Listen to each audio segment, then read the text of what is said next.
오늘의 사연 시작합니다. 안녕하세요. 저는 올해 32살이 된 유치원 교사예요. 결혼한 지는 이제 3개월밖에 안 된 신혼이고요. 결혼을 하기까지 우여곡절이 많아 오늘은 그 이야기를 들려드릴까 해요. 대학을 졸업하고 바로 유치원에 취업을 해서 20대 젊은 날을 매일 아이들과 울고 웃고 보내고 있었어요. 제가 원해서 시작한 교사 일이었지만 처음 3년간은 힘들고 정신이 없더라고요. 그래도 아이들의 해맑은 웃음과 성장하는 모습을 보면서 보람을 찾으려고 했어요. 직장 일에 어느 정도 적응을 하고 마음의 여유가 생길 무렵부터 소개 자리가 들어오더라고요. 그때가 20대 후반이었고 결혼하기에 딱 좋은 나이였죠. 그런데 아이들을 가르치다 보니까 이 분야에 대해 더 공부하고 싶다는 생각이 들더라고요. 친구나 동기들은 연애하고 젊음을 만끽하고 있을 무렵 저는 대학원에 진학해 학업을 이어가게 되었어요.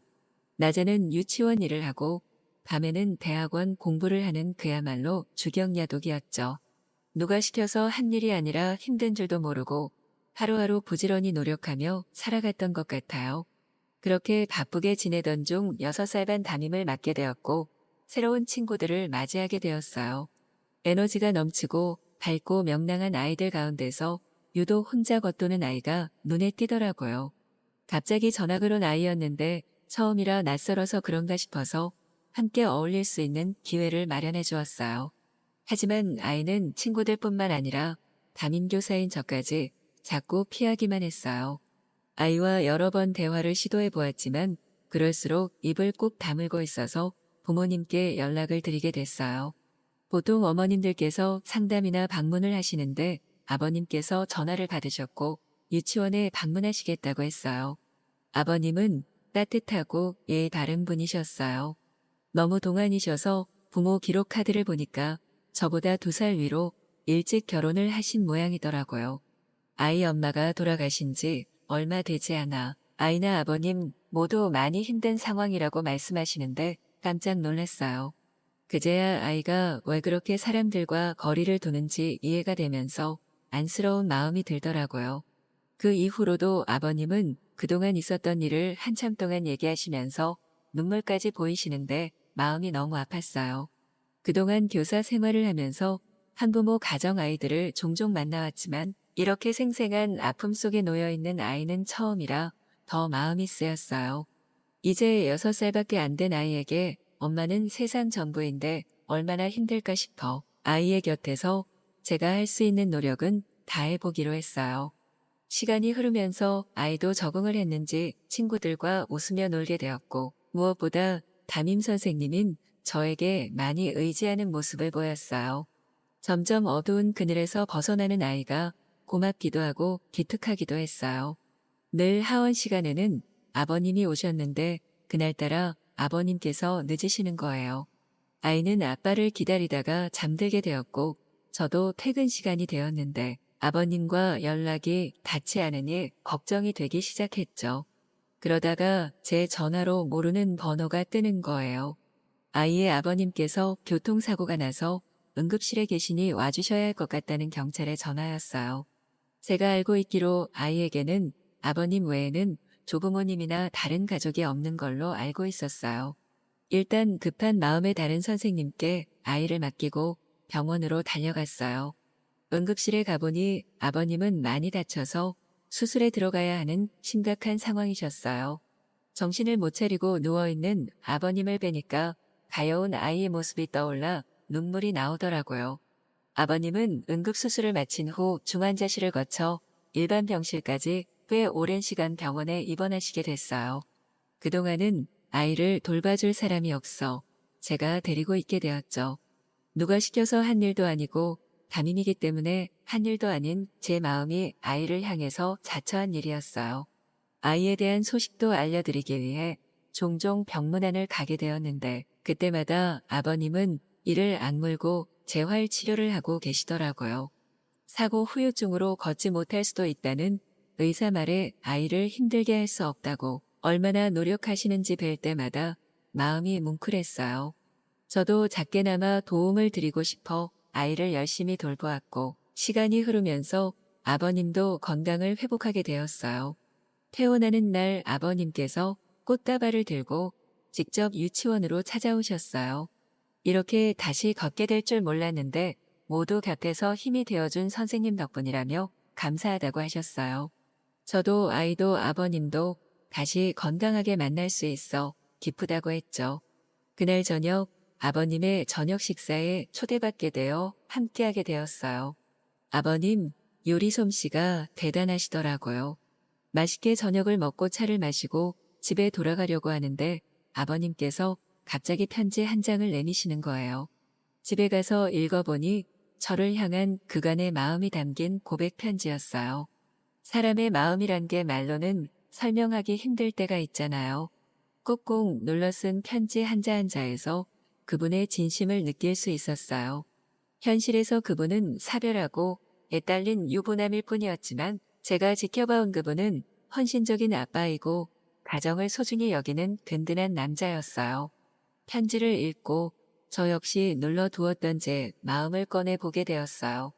동정이었을까 사랑이었을까 혼란스러웠는데 저도 모르게 마음이 그분을 향하고 있는 것을 보면 사랑에 더 가깝지 않을까 생각하게 되었어요.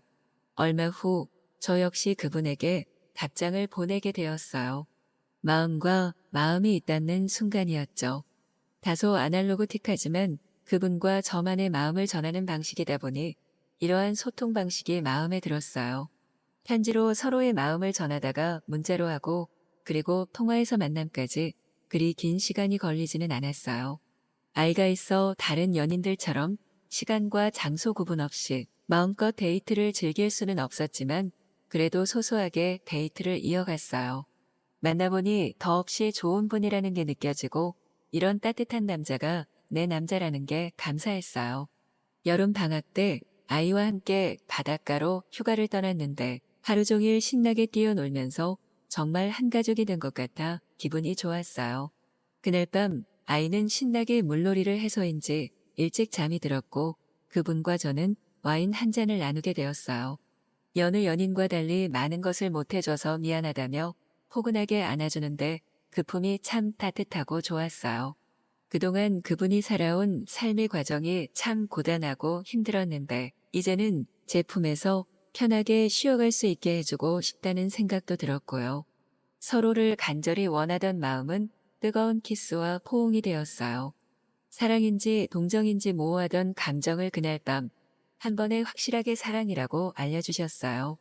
온몸이 뜨겁게 달아오르는 오묘한 경험은 난생 처음이었거든요. 옆방에서 아이가 자다 깨면 어쩌나 싶어 심장이 쫄깃한데 그런 긴장감이 더 후끈 달아오르게 만들었어요. 그분과의 첫날 밤은 긴장의 연속이었지만 그래서 더 짜릿하고 잊을 수 없던 밤이었어요. 서로의 몸과 마음이 일치되는 순간 앞으로 이 남자와의 어떠한 어려움도 다 극복해내리라 다짐했거든요. 그분과 사귀면서 아이를 위해서라도 안정적인 가정을 이루고 싶었어요.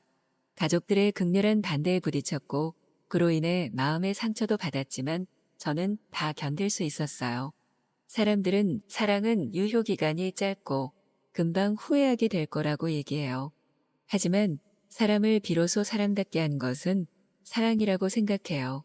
저는 사랑하고 있습니다. 애딸린 유부남이 아니라 한 남자를요. 그리고 앞으로도 처음 마음 변함없이 지키면서 매일 사랑하며 살아갈 거예요. 오늘의 사연 시작합니다. 안녕하세요. 저는 한때 무역업을 하였고 지금은 남대문에서 4년간 일을 하고 있습니다. 여느 때와 마찬가지로 새벽에 일찍 일어나서 물건 가지러 오시는 분들을 기다리고 있었습니다. 물건들을 싣기 위해 손님들이 오기 시작했고 저는 준비된 커피를 한 잔씩 돌리면서 물건들을 체크합니다. 고색도 맞춰줘야 하고 물건이 뭐가 부족한지도 체크해 주다 보면 정말 숨 쉴 틈도 없이 바쁘게 시간이 흘러갑니다. 그렇게 정신없는 새벽 시간이 지나면 아침 식사를 가져다 주시는 이모님이 있기 때문에 아침 7시가 되어서 아침 식사를 합니다. 식사 후에는 소매 손님들밖에 없어서 한가한 시간을 보낼 수 있습니다. 여느 때와 같이 한가하게 의자에 앉아서 졸고 있는데 누군가 저를 깨우는 겁니다. 저는 눈을 비비며 눈을 떠보니 아리따운 아가씨가 환하게 웃으며 저를 보고 있네요. 저는 그녀에게 어떤 걸 찾으시냐고 물어봤고 그녀는 액세서리를 사려고 왔다고 합니다. 과하지 않은 옷차림과 깔끔한 외모, 하얀 피부에 딱 붙은 레깅스는 한눈에 봐도 몸매가 확연히 보이는 그런 옷차림이었습니다. 이곳에서 일하면서 저의 이상형에 가까운 여자는 처음 봤습니다. 그녀는 저에게 잘 팔리는 물건들이 무엇이며 요즘 인기 있는 것들이 무엇인지 손으로 가리키며 하나씩 물어봅니다. 저는 그녀와 대화를 하고 싶어서 그녀의 물음에 자세하고 친절하게 설명을 해주었습니다. 저는 그녀가 어디서 매장을 하고 있는지 궁금했기에 그녀에게 몇 가지 질문들을 하게 되었고 그녀는 은평구 역촌동이라는 곳에서 작은 매장을 하고 있다고 합니다. 여자 혼자서 젊은 나이에 대단하다는 생각이 들더군요. 잠시 그렇게 생각을 하고 있는데 그녀가 가판대 밑에 있는 물건을 보기 위해 앉으려는 순간 뭔가 찢어지는 소리가 나서 쳐다보니 그녀의 레깅스 바지가 찢어진 소리였습니다. 저는 순간 눈이 그쪽을 향하게 되었고 벌어진 레깅스 사이로 그녀의 살이 보이며 그녀와 눈이 마주칩니다. 순간 그녀는 얼굴이 사색이 되어 어떻게 할지를 모르고 급하게 손으로 가립니다. 그녀는 가릴 것을 저한테 부탁하였고 저는 제가 출근할 때 걸치고 온 긴팔 셔츠를 주었습니다.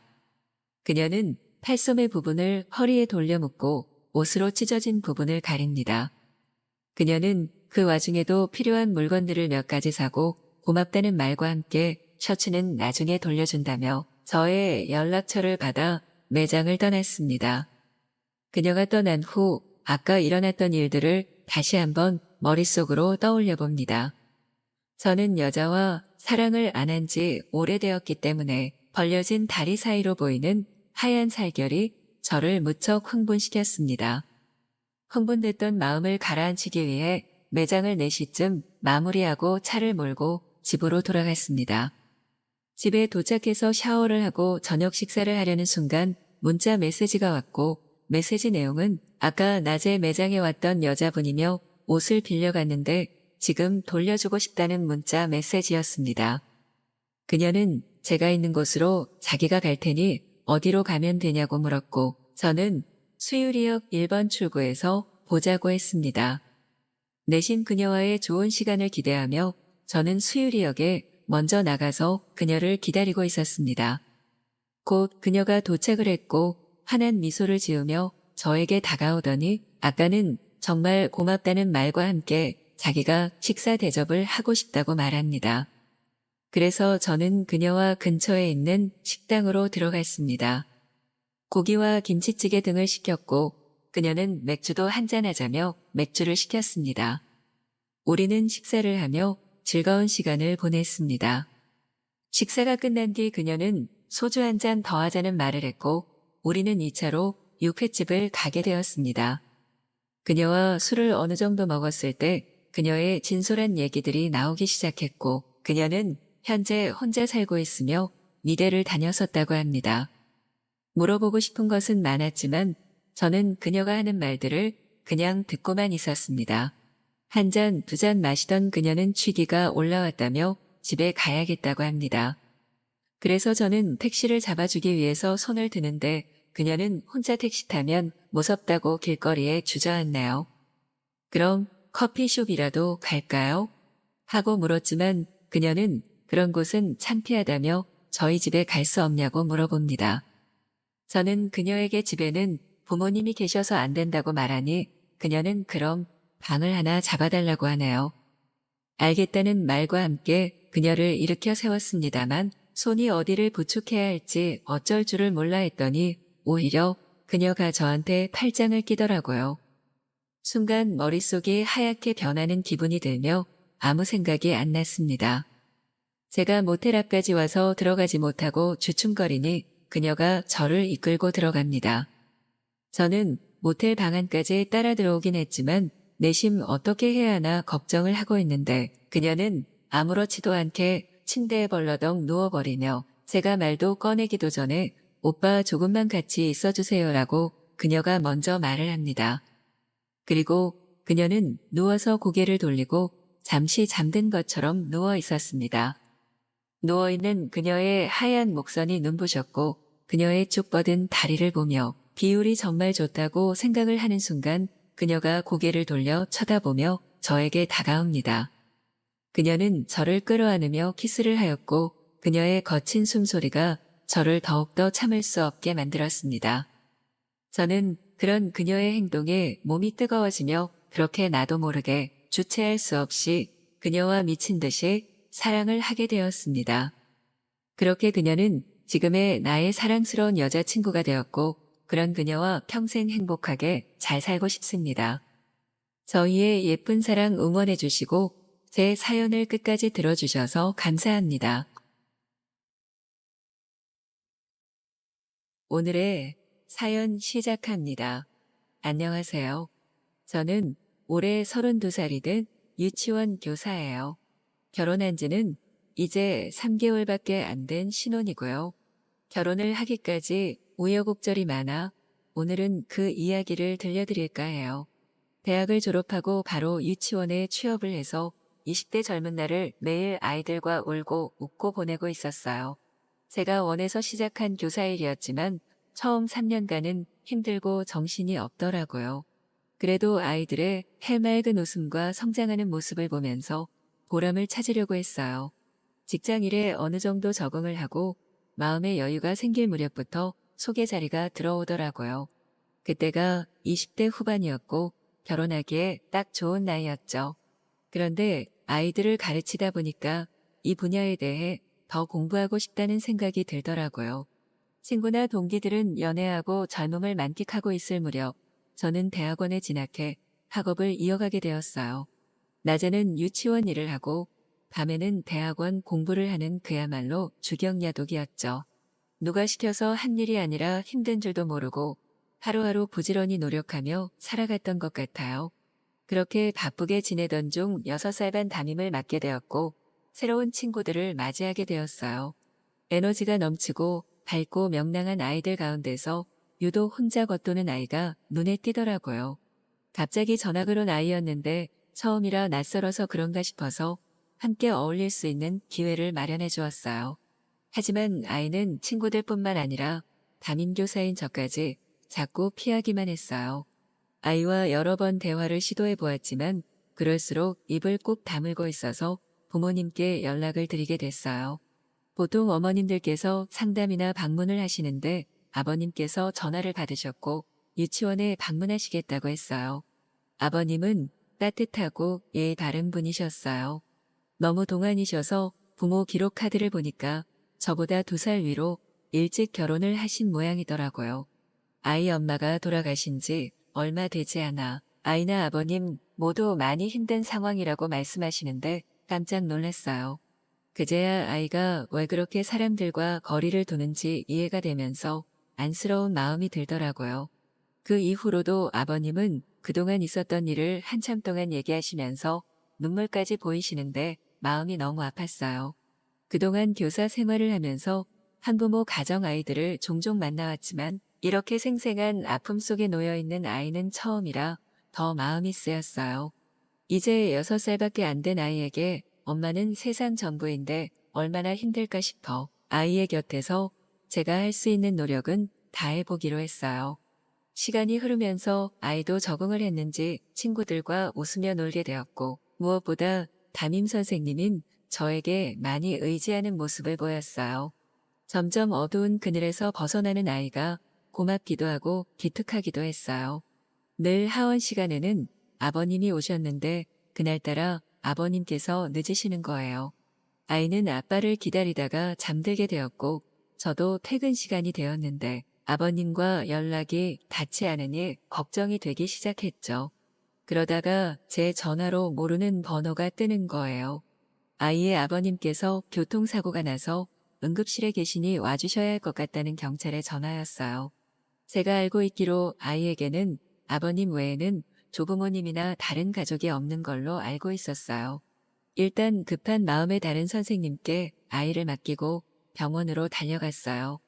응급실에 가보니 아버님은 많이 다쳐서 수술에 들어가야 하는 심각한 상황이셨어요. 정신을 못 차리고 누워있는 아버님을 뵈니까 가여운 아이의 모습이 떠올라 눈물이 나오더라고요.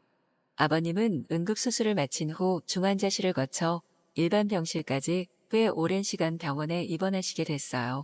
그동안은 아이를 돌봐줄 사람이 없어 제가 데리고 있게 되었죠. 누가 시켜서 한 일도 아니고 담임이기 때문에 한 일도 아닌 제 마음이 아이를 향해서 자처한 일이었어요. 아이에 대한 소식도 알려드리기 위해 종종 병문안을 가게 되었는데 그때마다 아버님은 이를 악물고 재활 치료를 하고 계시더라고요. 사고 후유증으로 걷지 못할 수도 있다는 의사 말에 아이를 힘들게 할 수 없다고 얼마나 노력하시는지 뵐 때마다 마음이 뭉클했어요. 저도 작게나마 도움을 드리고 싶어 아이를 열심히 돌보았고 시간이 흐르면서 아버님도 건강을 회복하게 되었어요. 퇴원하는 날 아버님께서 꽃다발을 들고 직접 유치원으로 찾아오셨어요. 이렇게 다시 걷게 될 줄 몰랐는데 모두 곁에서 힘이 되어준 선생님 덕분이라며 감사하다고 하셨어요. 저도 아이도 아버님도 다시 건강하게 만날 수 있어 기쁘다고 했죠. 그날 저녁 아버님의 저녁 식사에 초대받게 되어 함께하게 되었어요. 아버님 요리 솜씨가 대단하시더라고요. 맛있게 저녁을 먹고 차를 마시고 집에 돌아가려고 하는데 아버님께서 갑자기 편지 한 장을 내미시는 거예요. 집에 가서 읽어보니 저를 향한 그간의 마음이 담긴 고백 편지였어요. 사람의 마음이란 게 말로는 설명하기 힘들 때가 있잖아요. 꾹꾹 눌러 쓴 편지 한자 한자에서 그분의 진심을 느낄 수 있었어요. 현실에서 그분은 사별하고 애딸린 유부남일 뿐이었지만 제가 지켜봐온 그분은 헌신적인 아빠이고 가정을 소중히 여기는 든든한 남자였어요. 편지를 읽고 저 역시 눌러두었던 제 마음을 꺼내보게 되었어요. 동정이었을까 사랑이었을까 혼란스러웠는데 저도 모르게 마음이 그분을 향하고 있는 것을 보면 사랑에 더 가깝지 않을까 생각하게 되었어요. 얼마 후 저 역시 그분에게 답장을 보내게 되었어요. 마음과 마음이 있다는 순간이었죠. 다소 아날로그틱하지만 그분과 저만의 마음을 전하는 방식이다 보니 이러한 소통 방식이 마음에 들었어요. 편지로 서로의 마음을 전하다가 문자로 하고 그리고 통화에서 만남까지 그리 긴 시간이 걸리지는 않았어요. 아이가 있어 다른 연인들처럼 시간과 장소 구분 없이 마음껏 데이트를 즐길 수는 없었지만 그래도 소소하게 데이트를 이어갔어요. 만나보니 더없이 좋은 분이라는 게 느껴지고 이런 따뜻한 남자가 내 남자라는 게 감사했어요. 여름 방학 때 아이와 함께 바닷가로 휴가를 떠났는데 하루 종일 신나게 뛰어놀면서 정말 한 가족이 된 것 같아 기분이 좋았어요. 그날 밤 아이는 신나게 물놀이를 해서인지 일찍 잠이 들었고 그분과 저는 와인 한 잔을 나누게 되었어요. 여느 연인과 달리 많은 것을 못해줘서 미안하다며 포근하게 안아주는데 그 품이 참 따뜻하고 좋았어요.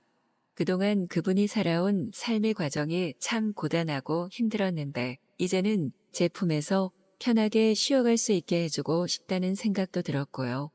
서로를 간절히 원하던 마음은 뜨거운 키스와 포옹이 되었어요. 사랑인지 동정인지 모호하던 감정을 그날 밤 한 번에 확실하게 사랑이라고 알려주셨어요. 온몸이 뜨겁게 달아오르는 오묘한 경험은 난생 처음이었거든요. 옆방에서 아이가 자다 깨면 어쩌나 싶어 심장이 쫄깃한데 그런 긴장감이 더 혹은 달아오르게 만들었어요. 그분과의 첫날 밤은 긴장의 연속이었지만 그래서 더 짜릿하고 잊을 수 없던 밤이었어요. 서로의 몸과 마음이 일치되는 순간 앞으로 이 남자와의 어떠한 어려움도 다 극복해내리라 다짐했거든요. 그분과 사귀면서 아이를 위해서라도 안정적인 가정을 이루고 싶었어요. 가족들의 극렬한 반대에 부딪혔고 그로 인해 마음의 상처도 받았지만 저는 다 견딜 수 있었어요. 사람들은 사랑은 유효기간이 짧고 금방 후회하게 될 거라고 얘기해요. 하지만 사람을 비로소 사람답게 한 것은 사랑이라고 생각해요. 저는 사랑하고 있습니다. 애딸린 유부남이 아니라 한 남자를요. 그리고 앞으로도 처음 마음 변함없이 지키면서 매일 사랑하며 살아갈 거예요. 오늘의 사연 시작합니다. 저는 이번에 새로운 곳에 이직하게 되면서 오래 다니던 가족과 갔던 동료들과 이별을 하고 새로 시작하는 환경에서 호기롭게 씩씩하게 적응을 하려고 했는데 아무래도 오랜만에 낯선 공간에 있다 보니 외로움을 느낄 수밖에 없더라고요. 첫 출근을 했던 날 정신없이 근무 시간을 보내고 회사 근처에 집을 구한지라 걸어갈 수 있는 거리였는데 마음이 쓸쓸하고 적적한 마음의 집 근처에 있는 편의점에 앉아 맥주를 한잔 했습니다. 그전에는 친했던 회사 동료들이랑 회식도 자주 하고 맛있는 것도 먹으러 가곤 했었는데 지금은 차가운 분위기의 회사 안에서 아직까지는 사람들과 친해질 여유가 없더라고요. 쓸쓸하게 편의점에서 맥주를 2캔째 하고 있었는데 저와 비슷한 또래의 남자분이 옆 테이블에 앉아 똑같이 맥주를 먹었습니다. 시원하게 들이키는 그분에게 왠지 모르게 눈길이 갔고 힐끔힐끔 쳐다보았어요. 보기 쉽지 않은 큰 키에 날씬하게 뻗은 몸이었는데 손목부터 팔꿈치 아래로 뻗어있는 근육이 운동을 많이 하시는 분 같더라고요. 원래 남자를 잘 훔쳐보는 스타일이 아니었는데 이상하게 그분은 계속 눈이 가서 맥주 마시는 척하며 훔쳐보다가 그분과 눈이 마주쳤습니다. 찰나의 순간이었는데 어찌나 설레던지 맥주 마시던 손까지 떨렸고 빠르게 피한 눈빛이 어색하게 허공에 멈춰 있었습니다. 그 이후로는 왠지 모르게 시선이나 행동들이 그분을 의식하기 시작했고 용기를 내서 그분을 다시 쳐다봤을 때 또다시 눈이 마주쳤습니다. 미묘한 공기 속에서 나쁘지 않은 설렘을 가지고 남은 맥주를 마시고 아쉬운 마음을 가진 채 집으로 돌아섰습니다. 잠깐이었지만 운명적 만남 같았던 경험이라 미묘하게 기분이 좋았습니다. 그렇게 다음날 지옥 같은 회사로 들어갔습니다. 재미없이 무료한 업무를 위해 몇 시간씩 책상에 앉아 있다가 회사 선배의 요청으로 다른 부서로 가야만 했어요. 회의 자료를 들고 아래 층 사무실에 들어가서 다른 부서 팀장님을 기다리고 있었죠. 아직 입사 초기라서 타 부서 팀장님은 얼굴을 모르는데 익숙한 분이 들어오셨어요. 긴가민가 하고 있는데 한 기억이 머리를 스쳐 지나갔습니다. 바로 어제 편의점 그분이었어요. 서로 알아본 듯하지만 같은 회사 관계였기 때문에 굳이 아는 척은 하지 않았습니다. 어제 저녁에 미묘했던 분위기와 오고 갔던 눈빛, 그 당시의 설렘이 다시 찾아왔고 저도 모르게 그분을 마주하고 얼굴이 상기되기 시작했습니다. 잠깐 사이에 그분의 몸을 보았는데 매일 아침 운동을 하시는 건지 하얀 셔츠 안쪽으로 보이는 상체의 잔 근육들이 제 가슴을 뛰게 했습니다. 또한 승모근 따라 아래쪽으로 떨어지는 등 근육을 셔츠가 이기지 못해 팽팽하게 늘어난 것을 보며 얼굴이 더 달아오르기 시작했어요. 그분의 얼굴을 똑바로 쳐다보지 못했지만 제가 부끄러워한다는 것을 팀장님도 눈치채신 것 같더라고요. 그때 더 설레지 말았어야 했는데 하루 지나 멀쩡한 얼굴로 마주하니 더 창피하더라고요. 그렇게 흥분 상태로 퇴근을 하게 되었고 팀장님을 생각하며 집으로 걸어가고 있었습니다. 재미없던 회사 생활에 그래도 조금 활력이 생기고 재미를 붙일 수도 있겠다 싶었어요. 앞으로의 회사 생활이 좀 재밌어질 거란 기대감에 기분 좋게 집으로 향하던 중 뒤에서 누군가가 어깨를 톡톡 쳤어요. 놀래서 뒤돌아봤는데 놀랍게도 그 팀장님이었어요.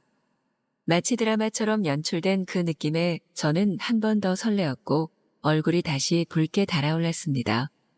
어제 저녁처럼 맥주 한잔 하자는 권유에 거부할 수 없었고 편의점이 문을 닫아 안타까워하는 찰나 팀장님은 저에게 집으로 갈 것을 다시 권유하셨어요.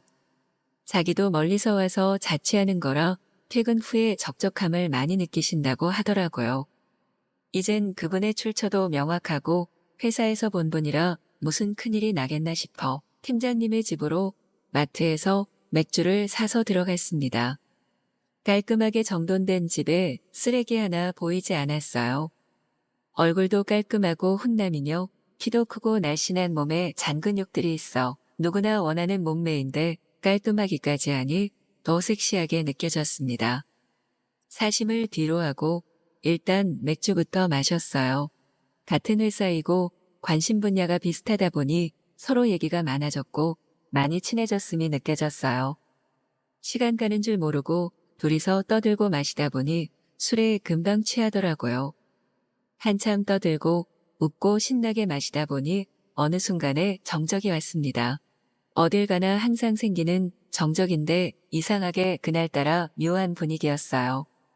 저도 그렇고 팀장님도 한껏 취한 상태로 얼굴이 발갛게 달아올랐는데 이번에도 몰래 훔쳐보고 있다가 눈이 딱 마주쳤습니다. 부끄러운 아이 컨택을 하다가 너무 몸 돌 바를 모르겠어서 다시 눈을 돌렸는데 찰나에 저에게 입맞춤을 하셨습니다. 안 그래도 섹시하다고 생각하던 팀장님이 저에게 입을 맞추시니 저도 모르게 핀트가 풀려서 거부하지 못한 채 키스를 하게 되었습니다. 다음날의 후폭풍은 생각도 하지 못한 채 감정에 이끌려 일을 저질러 버렸어요. 물론 시작은 팀장님이 했으니 크게 걱정되는 것은 없었습니다. 그렇게 로맨틱한 키스를 몇 분간 했고 정신을 차린 우리는 마무리 맥주를 하고 집을 나왔습니다.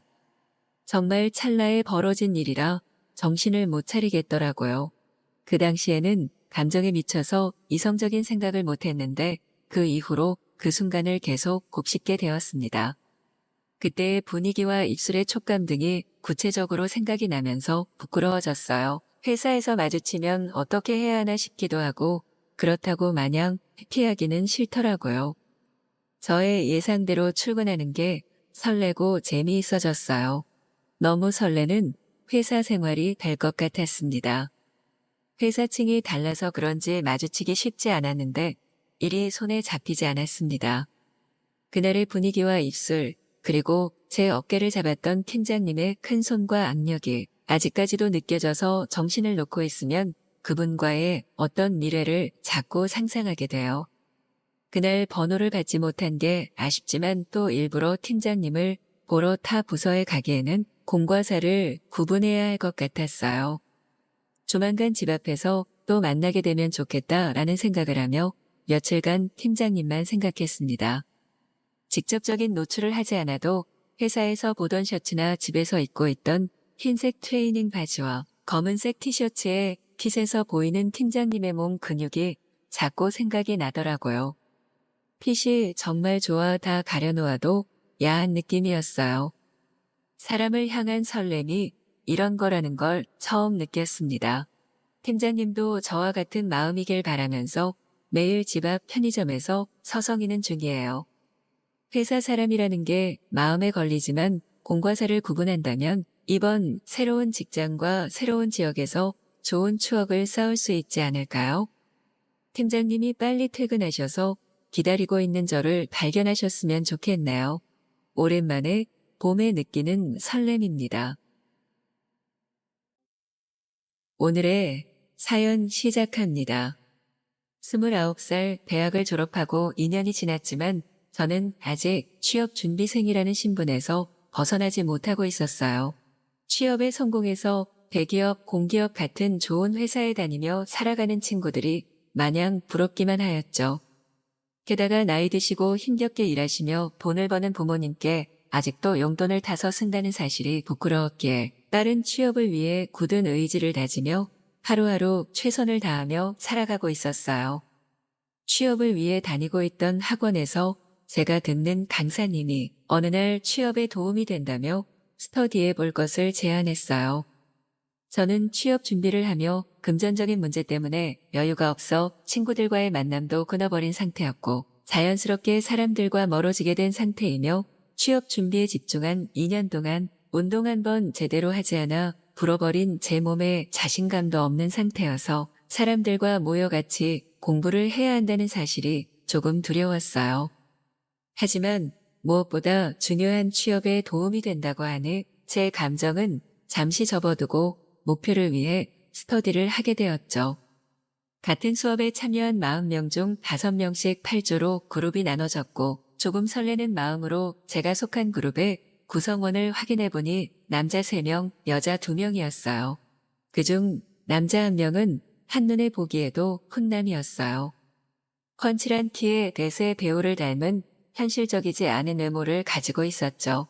그렇지만 사람에게, 특히 남자에게 더 관심이 없어진 상태인 저에게는 구성원 따위는 아무 상관이 없었어요. 스터디를 하는 동안 최대한 빼먹을 수 있는 건 빼먹으면서 효율적으로 행동하려 했어요. 스터디는 다행히 문제없이 원활하게 흘러갔어요. 취업에 간절한 사람들끼리 모이다 보니 공부 관련한 이야기 외 다른 잡담은 일절하지 않을 정도였죠. 하지만 그런 모임 분위기는 얼마 지나지 않아 깨지고 말았어요. 남녀가 모여 시간을 같이 보내면 무슨 일이 생길 수밖에 없다 했던가요? 언제부터인지 모르지만 스터디 안에서 한 커플이 탄생하고 말았던 것이죠. 저 말고 다른 한 명 여자와 정말 평범하게 공부만 할 것 같던 남자가 사귀게 되었던 것이었어요. 나중에 알고 보니 집 가는 방향이 같아 매번 같이 집에 가다가 어쩌다 보니 사귀게 되었다고 하더군요. 하지만 남녀가 사랑한다는 게 죄도 아니고 연애로 딱히 분위기만 흐리지 않으면 상관없다고 생각하며 공부에 집중하려 했는데 모임만 하면 자꾸 그 커플이 대화를 주도하기 시작했어요. 어느 날 모임에서 둘만 대화하고 있는 게 미안했던지 맛있는 것을 다 같이 먹으러 가자며 회식을 제안했죠. 저는 짜증이 났지만 어쨌든 오래 같이 봐야 할 스터디 구성원들에게 소외되는 게 싫었던 저는 할 수 없이 회식에 참여하기로 했죠. 그런데 막상 회식에 가보니 남자 1명은 갑자기 급한 일이 생겼다며 오지 않았어요. 자연스럽게 모임은 2대2가 되어버렸어요. 제 옆에는 스터디에서 유난히 눈이 가던 배우를 닮은 잘생긴 남자가 앉게 되었고 처음에는 어색해서 대화를 시작하지 못했지만 커플의 대화에 끼어들기 힘들었던 저희 둘은 자연스럽게 대화를 시작하게 되었죠. 외모뿐만 아니라 인성도 바른 남자였어요. 술을 함부로 권하지 않고 제 눈을 지그시 바라보며 제 이야기에 집중해 주었어요. 몇 시간이 지나니 커플은 집에 가야겠다며 사라져버려서 둘만 남게 되었지만 몇 시간 동안 이야기하며 생긴 미약한 친분 덕분인지 그 후로도 어색하지 않게 대화를 이어나갔죠. 어색하지 않은 대화에 마음의 문이 열렸던 탓일까요? 저는 처음 대화하는 그 남자에게 제 과거부터 지금 현재 정신 상태까지 자세히 설명하고 있었고 그렇게 이야기를 하며 몇 잔 더 마시다 보니 술이 올라오기 시작했어요. 얼마 지나지 않아 그 남자도 취했는지 저에게 몸을 기대기 시작했고 밀착해 있는 동안 그 남자의 뜨겁게 되어버린 몸을 느낄 수 있었어요. 어느새 우리는 손을 잡고 서로의 몸에 기대어 온기를 느끼며 서로의 심장박동이 느껴질 만큼 몸을 밀착해버렸죠. 그렇게 몇 분이나 지났을까 더 이상 버티지 못하고 고개를 돌리니 그 남자도 고개를 돌렸고 눈이 마주친 우리는 찌릿한 감정과 함께 격한 키스를 시작했어요. 누가 먼저라고 할 것도 없었죠. 미친 듯이 서로 몸을 더듬기 시작한 순간 저는 여기서 멈춰야겠다는 생각에 남자의 손을 잡았지만 모텔로 가자는 남자의 제안을 뿌리칠 수 없었죠. 그렇게 우리는 서로의 몸을 원해 가게 바로 옆 모텔로 가게 되었어요. 이미 달아오를 대로 달아오른 우리는 몇 초 만에 옷을 다 벗고 서로의 몸을 격하게 탐닉했어요. 그렇게 쉼없이 1시간 가까이 서로의 몸을 부딪히며 모든 걸 쏟아낸 우리는 서로를 껴안은 채 잠들어 버렸어요. 다음날 아침 눈을 뜨니 지금 이 현실이 믿기지 않았어요. 순식간에 일어난 일이 현실이 아닌 것 같았지만 눈앞에 곤히 자고 있는 남자를 보니 현실을 부정할 수 없었어요. 그래도 잘생긴 외모를 보며 나쁘지 않네라고 생각하는 순간 그 남자는 눈을 떴고 다시 한번 뜨거운 사랑을 나누고 집으로 돌아갔죠. 스터디를 시작하며 취업을 위한 공부만 열심히 하려고 했던 제 계획은 무너져 내리기 시작했지만 사랑에 빠진 남녀에게 공부는 중요하지 않은 것이 되어버렸어요. 우리는 마음껏 사랑을 나누기 시작했어요. 우리의 관계는 날이 갈수록 뜨거워졌고 보다 더 대담해지기 시작했죠. 한 번은 수업을 듣다가 눈이 마주친 뒤 찌릿한 감정과 함께 누가 먼저라 할 것도 없이 사람이 없는 계단으로 나갔고 스릴을 느끼며 관계를 가졌어요. 저도 몰랐던 제 모습이 가끔 혼란스러웠지만 지금 이 행복한 순간을 놓치고 싶진 않았어요. 공부를 하러 간 카페에서도 서로를 느끼고 싶어 화장실로 가서 몰래 사랑을 나누고 장소가 마땅치 않을 때에도 사람이 없는 곳을 찾아다니며 마치 짐승처럼 매일 관계를 가지고 있었죠. 말로만 들었던 섹터디에 정신이 팔린 동안 시간은 빠르게도 흘렀고 어느새 취업 시즌은 돌아오고 말았죠. 갑자기 현실이 걱정되기 시작했어요. 이번 기회를 놓치면 또 1년을 공부해야 하는데 그렇게 되면 부모님과 주변 사람들을 볼 면목이 없어질 것 같았죠. 지금이라도 현실로 돌아와 취업을 이뤄야지 하고 생각했지만 이미 중독되어 버린 관계를 끊어버릴 순 없었기에 그 남자와 저는 사랑도 관계도 포기하지 않는 방법을 택하기로 한 뒤 공부와 관계를 철저히 분리하고 집중하기 시작했어요. 선택과 집중을 하며 사랑과 취업에 둘 다 최선을 다한 결과 다행히 취업 시즌이 끝나기 전 둘 다 취업에 성공하게 되었고 멀지 않은 곳에 있는 회사를 다니게 된 우리는 서로의 몸만 원하는 관계가 아닌 진지한 연애를 시작하게 되었죠. 몇 년이 지난 지금은 그때처럼 격정적으로 관계를 가지진 않지만 사랑은 더 깊어졌고 착실히 돈을 모아 집도 장만하고 곧 결혼을 앞두게 되었어요. 가끔 남자친구와 처음 만나던 순간을 생각하며 추억에 잠기곤 합니다. 어딘가에서 인연을 찾는 분이 있다면 모임이 있는 곳을 찾아보시기 바랍니다. 사랑은 참 좋은 것입니다. 오늘의 사연 시작합니다. 안녕하세요. 저는 26살 총각입니다. 3년 전쯤인가 친구가 살고 있는 섬에 놀러 갔을 때 있었던 일입니다. 군대 제대 후 일자리도 없고 뭘 해야 할지 진로에 대한 고민이 많을 때였습니다. 저는 고등학교밖에 나오지 않았고 군대도 조금 일찍 입대한 평범한 청년입니다. 친구가 사는 곳은 추자도이며 추자는 상추자 하추자로 나뉘는데 친구 집은 상추자 쪽입니다. 그곳은 정말 공기도 좋고 낚시인들이 정말 많이 찾는 곳입니다. 저는 친구네 집에서 너무나 평화로운 시간을 보내고 있었습니다. 친구와 낚시도 하고 잡은 고기로 회도 먹고 친구 부모님이 매일같이 싱싱한 찬거리로 밥도 해주셨습니다. 그렇게 5일간 편안한 시간을 보냈었고 일이 생겼던 날도 친구와 낚시를 하고 있었습니다. 저는 방파제 위에서 낚시를 하고 있었습니다. 친구와 둘이서 낚시를 하고 있는데 여성분들이 오토바이를 타고 저희 쪽으로 오더군요. 한 분은 나이가 어느 정도 있었고 한 분은 젊은 아가씨였습니다. 뭐 좀 잡히나요? 하고 물어보는데 저희가 잡은 건 고등어 몇 마리와 전갱이 몇 마리 뿐이었습니다. 친구가 잡어들만 좀 잡히고 비싼 고기들은 안 잡히네요 하고 답을 합니다. 젊은 여성분은 신기했는지 오토바이에 내려서 저희가 있는 방파제 위쪽으로 올라옵니다. 물고기 잡은 통을 보더니 신기하다는 말투로 이거 고등어 아닌가요? 라고 물어보시더니 구워 먹으면 너무 맛있겠다라고 말하면서 활짝 웃네요.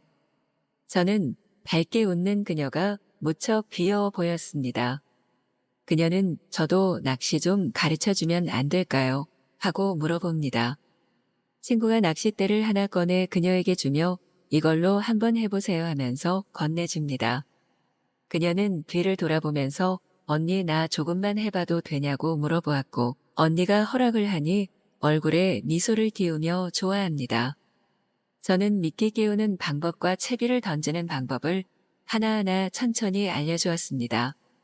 그녀는 열심히 던져도 보고 미끼도 끼워보고 합니다.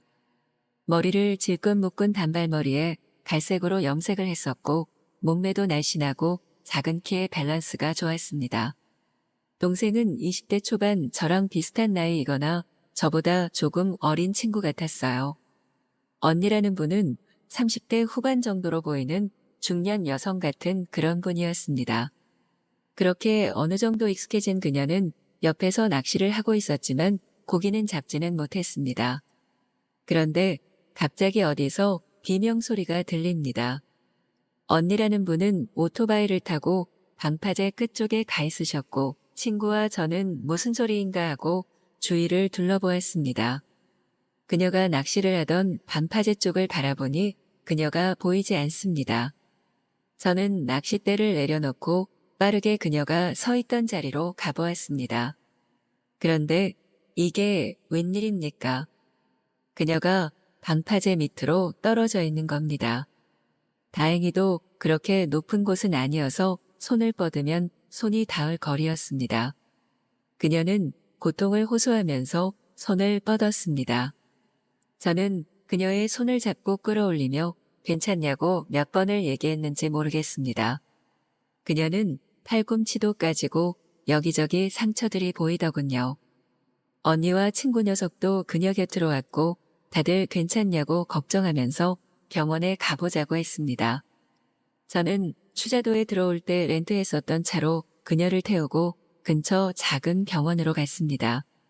병원에 도착해서 엑스레이도 찍고 의사 선생님이 검사를 조금 하더니 괜찮다고 합니다. 일단 좀 쉬라는 말과 함께 약을 찌어주셨고 저는 그녀를 집에 데려다 주기 위해 차에 태우고 그녀의 집으로 향했습니다.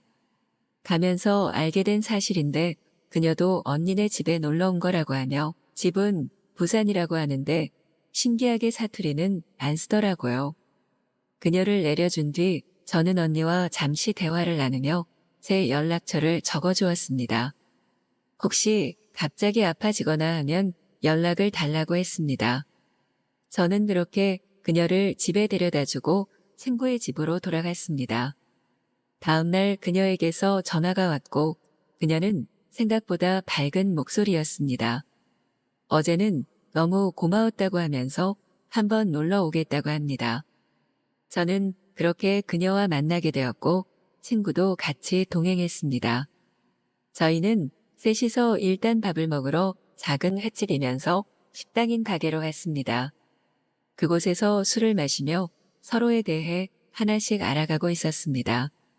그녀에게 저도 여기 놀러 왔으며 집은 경기도라고 했습니다. 그녀는 내심 아쉬워하는 말투로 부산이랑 가까우면 좋을 텐데 하며 몇 번을 한탄하는 식으로 말을 뱉더라고요. 저는 기분이 좋았습니다. 왜냐하면 제 친구보다는 저한테 더 관심을 가지는 눈치였거든요. 아무래도 친구라 경쟁심도 있어서 친구도 그녀에게 잘 보이려고 농담도 하고 했지만 그녀의 관심은 저라는 걸 저도 바보가 아닌 이상 모를 수가 없더라고요. 그녀가 화장실 간 사이 제 친구는 저 여자분이 너를 마음에 들어 하는 것 같다고 하더라고요. 친구는 좀 있다가 눈치 봐서 자리를 피해주겠다고 합니다. 그렇게 친구는 아버지 일 때문에 가봐야 한다고 하고 집으로 갔습니다. 저는 그녀와 즐거운 대화를 나누며 좋은 시간을 보냈습니다.